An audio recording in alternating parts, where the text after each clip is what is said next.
Welcome you all to be Educare.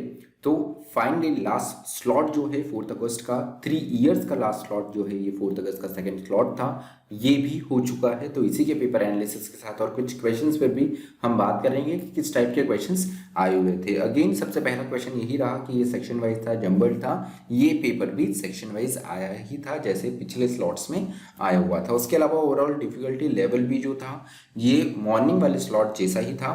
यहाँ पर हम जैसे देखिए 4 अगस्त का जो फर्स्ट स्लॉट था उसमें इजी टू मॉडरेट पेपर था, उसी लाइन पे ये पेपर भी आया हुआ था।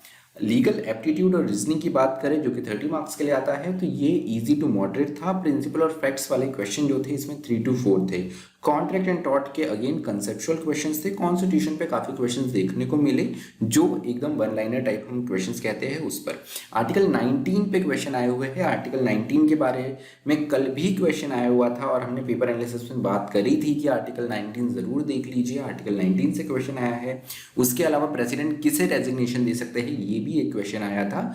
प्रेसिडेंट जो है ये वाइस प्रेसिडेंट को रेजिग्नेशन देते हैं और वैसे ही वाइस प्रेसिडेंट जो है ये प्रेसिडेंट को रेजिग्नेशन देते हैं। गवर्नर की मिनिमम एज क्या होती है ये भी पूछा गया था कि गवर्नर की एलिजिबिलिटी देखते हैं तो उसमें मिनिमम एज कितनी गवर्नर की होनी चाहिए। It is 35 years. उसके अलावा आर्म फोर्सेस के सुप्रीम कमांडर कौन होते हैं, ये होते हैं प्रेसिडेंट। क्रिमिनल लॉ पे कंसेप्चुअल क्वेश्चन थे और एक दो क्वेश्चन जो प्रिंसिपल फैक्ट्स वाले थे क्रिमिनल लॉ के बेस्ड थे।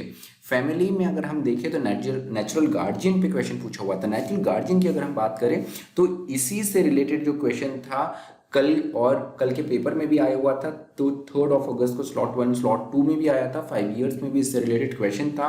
हमने ऑलरेडी ये डिस्कस किया हुआ था हमारे पेपर एनालिसिस में। तो अगर आपने फॉलो किया होगा तो आपको जरूर ये क्वेश्चन भी आया होगा। नेचुरल गार्डियन जो है यहाँ पर स्टेप मदर और फादर नहीं रहते हैं।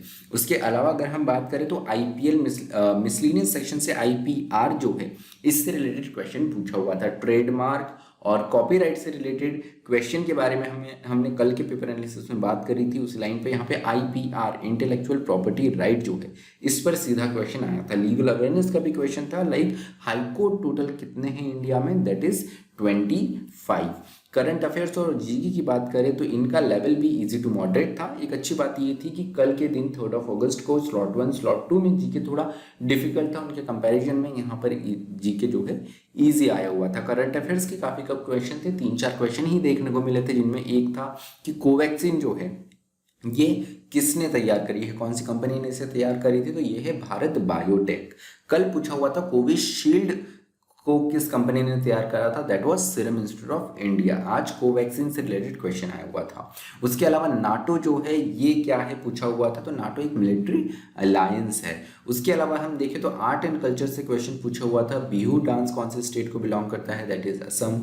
जनरल साइंस से क्वेश्चन देखने को मिले थे लाइक अल्फा और बीटा रेज जो है इनकी डिस्कवरी किन्ने करी थी, तो इनकी डिस्कवरी जो है ये अर्नेस्ट रदरफोर्ड ने की हुई थी। डेफिशिएंसी और विटामिन बी जो है इसमें क्या होता है, तो नर्वस सिस्टम जो है इस पर अफेक्ट होता है इसके चलते हुए। ज्योग्राफी से रिलेटेड क्वेश्चन थे लाइक मार्बल जो है ये विच टाइप ऑफ रॉक है, तो ये मेटामॉर्फिक रॉक रहती है। उसके अलावा भारत पाकिस्तान जो इंडिया पाकिस्तान है इनके बीच की लाइन को क्या बोलते हैं, दैट इज रेड क्लिफ। कल इसी के बारे में हमने जो मेमोरी बेस्ड क्वेश्चन थे इसमें हमने क्लियरली डिस्कस किया हुआ था और यही क्वेश्चन वापस रिपीट हुआ है। टडोबा नेशनल पार्क, अगर आपने स्लॉट 1 का एनालिसिस देख लिया होगा लास्ट मिनट पे तो जरूर टडोबा नेशनल पार्क का क्वेश्चन का भी आंसर आपको आ गया होगा। ये है चंद्रपुर महाराष्ट्र में। उसके अलावा हिंडनबर्ग लाइन जो है ये किन कंट्रीज के बीच में है, तो ये है पोलैंड और जर्मनी के बीच में। लॉजिकल रीजनिंग अगर हम एनालिसिस करें तो ये भी इजी टू मॉडरेट था। सारे ही स्लॉट के जैसे ही इस स्लॉट में भी लॉजिकल रीजनिंग जो है ये one of the easiest section था। पजल पे क्वेश्चन थे, सीरीज बेस्ड क्वेश्चन थे, कोडिंग डिकोडिंग भी थी। मिरर इमेज वाले क्वेश्चन जो कि 5 इयर्स में भी आए हुए थे वो भी इसमें रिपीट हुए हैं। ब्लड रिलेशन के क्वेश्चंस भी आए हुए थे जो कि अपने आप में काफ़ी ज़्यादा इजी थे। स्टेटमेंट बेस्ड क्वेश्चन भी काफ़ी अच्छे थे। सिटिंग अरेंजमेंट जो कि सारे स्लॉट्स में नहीं आया था, कुछ ही स्लॉट्स में आया था, लेकिन जैसे स्लॉट 1 में आया था सर्कुलर सिटिंग अरेंजमेंट के बेसिस पे, वैसे ही सिटिंग अरेंजमेंट पे इस स्लॉट में भी स्लॉट 2 जो था 4 अगस्त का इसमें भी क्वेश्चन आया था। सिलोजिज्म के भी 1-2 क्वेश्चन थे। अल्फाबेट और एनालॉजी के भी काफ़ी ही सिंपल क्वेश्चंस आए हुए थे। और लॉजिकल रीजनिंग जो है ये काफ़ी सिंपल था और एक दो क्वेश्चन थे जो थोड़े डिफिकल्ट थे। बाकी पेपर लॉजिकल रीजनिंग का जो सेक्शन था अपने आप में इजी टू मॉडरेट की कैटेगरी में हम इसे रख सकते हैं। इंग्लिश की बात करें तो इंग्लिश भी इजी टू मॉडरेट था। रीडिंग कॉम्प्रहेंशन आए थे 2 से 3, उसके अलावा ग्रामर का अच्छा पोर्शन आया था, एक्टिव पैसिव वॉइस पे था। अगर आप 5 ईयर से लेकर कल के दिन के भी पेपर एनालिसिस देखिए तो हर पेपर एनालिसिस में मैंने बताया है आपको कि एक्टिव पैसिव वॉइस पर क्वेश्चंस आए हुए हैं और इस स्लॉट में भी एक्टिव पैसिव वॉइस पे क्वेश्चंस आए हुए थे। वोकेबलरी की बात करें तो सिनोनिम्स, मीनिंग, एंटोनिम्स और ये सारे क्वेश्चंस आए हुए थे। उसके अलावा fill in the blank, sentence correction और स्पॉटिंग एरर्स, ये क्वेश्चन भी अपने आप में मौजूद थे पेपर में। तो अपने आप में इंग्लिश भी जो है वो काफ़ी ईजी ही था। तो आपको इसी के साथ में आपके रिजल्ट्स के लिए हम सब की तरफ से, पूरी बी एडुकेटर फैमिली की तरफ से आपको ऑल द वेरी बेस्ट।